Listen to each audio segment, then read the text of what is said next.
जिस पायदान पे भाजपा है, आप पुराने भाजपाई हैं, इस बात को लेकर आपका क्या कहना है? देखिए, आपका प्रश्न बड़ा सारगर्भित है और तात्कालिक भी।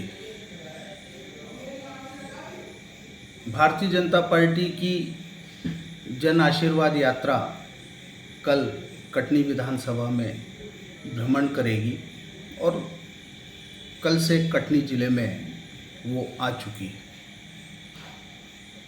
जब पूरे परिदृश्य पे नज़र डालते हैं तो ये समझ में आता है कि हुआ तो बहुत कुछ है, पर फिर भी मन खाली क्यों है। अभी मैं अखबार पढ़ रहा था, उसमें फिर कृषि कर्मण पुरस्कार मध्य प्रदेश को मिला है।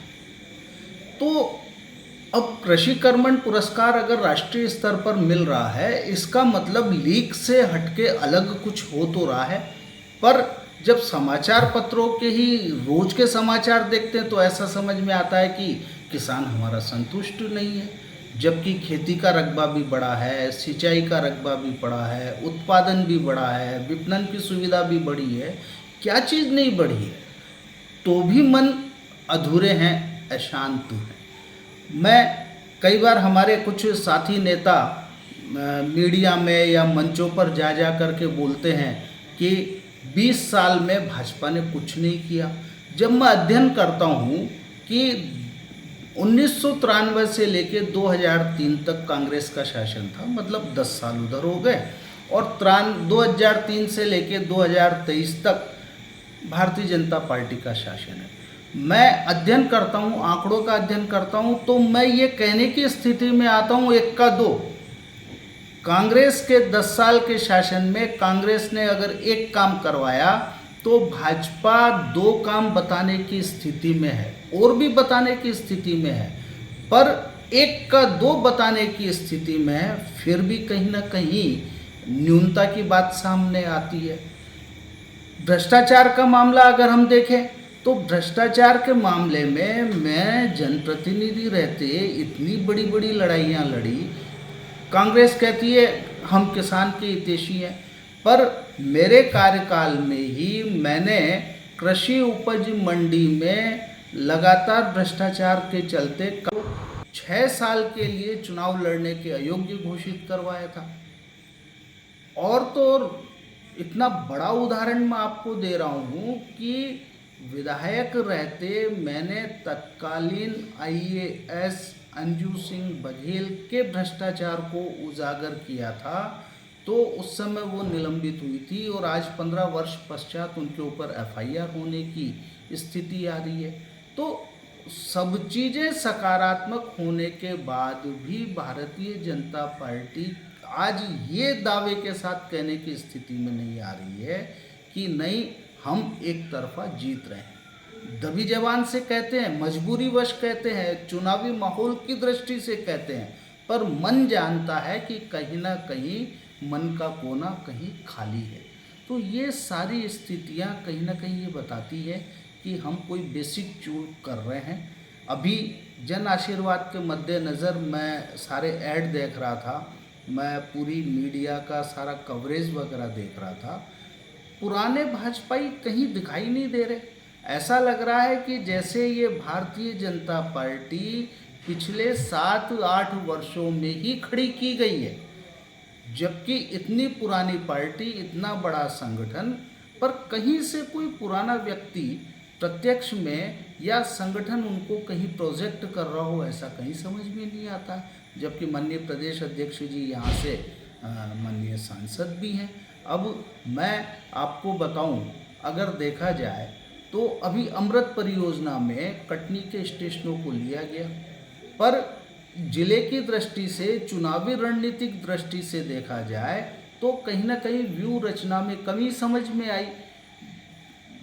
विजरावगढ़ विधानसभा है, विजरावगढ़ विधानसभा का बरही बहुत बड़ा कस्बा है। कटनी के बाद कटनी जिले का 2nd नंबर का कस्बा बरही है, और वहाँ का खन्ना बंजारी स्टेशन अमृत परियोजना में जोड़ा जाना चाहिए था, पर कहीं ना कहीं चुनावी दृष्टि से चूक हुई और कटनी के स्टेशन तो जोड़े गए कटनी विधानसभा के, पर बरही बिजरावगढ़ विधानसभा का नहीं जोड़ा गया। इसी तरह से बहुरीबंद विधानसभा का उदाहरण है, वहाँ के सलीमनाबाद और रीठी 2 स्टेशन तो कम से कम अमृत परियोजना में जोड़े जाने थे।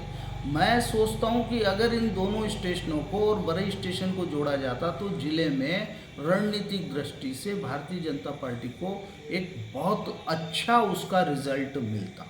तो ये जो आपने प्रश्न पूछा उसका मुझे तो यही समझ में आता है कि कहीं रणनीतिक तौर पर ही न्यूनता हो रही है और जो अनुभवी लोग हैं उनसे बेपरवाही में या जिस भी स्थिति में दूरी बना करके रखी जा रही है, तो वो कहीं ना कहीं इन सारी बातों को अंजाम दे रही है कि भारतीय जनता पार्टी कहीं ना कहीं अपने आप को दबा हुआ महसूस कर रही है।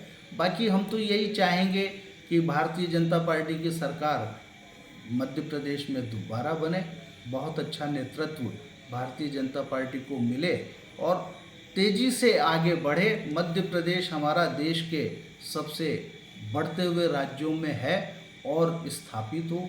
केंद्र में भारतीय जनता पार्टी की मोदी जी की सरकार बने और कभी मध्य प्रदेश का बजट 2003 में केवल 17,000 करोड़ रुपए हुआ करता था और बिना रिफाइनरी का एक मुश्त प्रोजेक्ट हमें 50,000 करोड़ रुपए का मिल रहा है। पहले सड़कों की स्थिति क्या थी, अभी बारिश चल रही है मध्य प्रदेश में तो बहुत तेज बारिश हो रही है, तो हो सकता है वर्तमान स्थिति सड़कों की कहीं 19 हो गई हो, पर हम जब देखते हैं 20 साल पहले सड़कों की स्थिति क्या थी, गड्ढों में पौधे लगा के प्रतीकात्मक रूप से हम बताया करते थे कि ये सड़क नहीं है, अब तो गड्ढों में गड्ढा और गड्ढा से गड्ढा, मतलब गड्ढा ही गड्ढा, ये सारी स्थिति हो गई। इतना विकास अगर हुआ है फिर भी भाजपा की स्थिति प्रदेश में कमज़ोर क्यों है?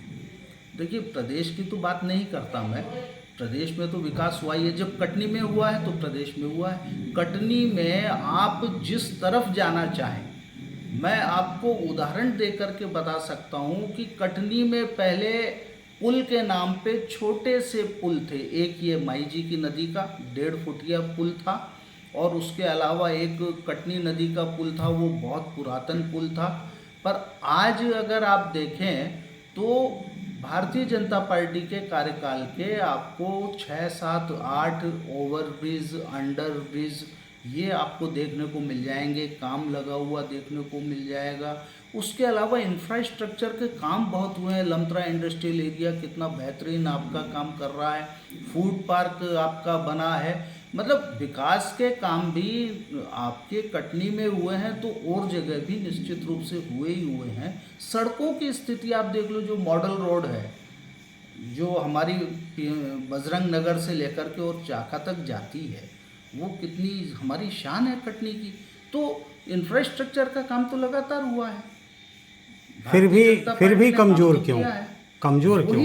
वही चिंता की बात है ना कि आखिर सब कुछ सकारात्मक होने के बाद भी हमारा मन नकारात्मक क्यों है, इस बात का चिंतन कहीं नहीं हो पा रहा है, इस बात की चिंता नहीं हो पा रही है और उस विषय को शून्य करके छोड़ दिया जा रहा है, उसमें सारी अव्यवस्था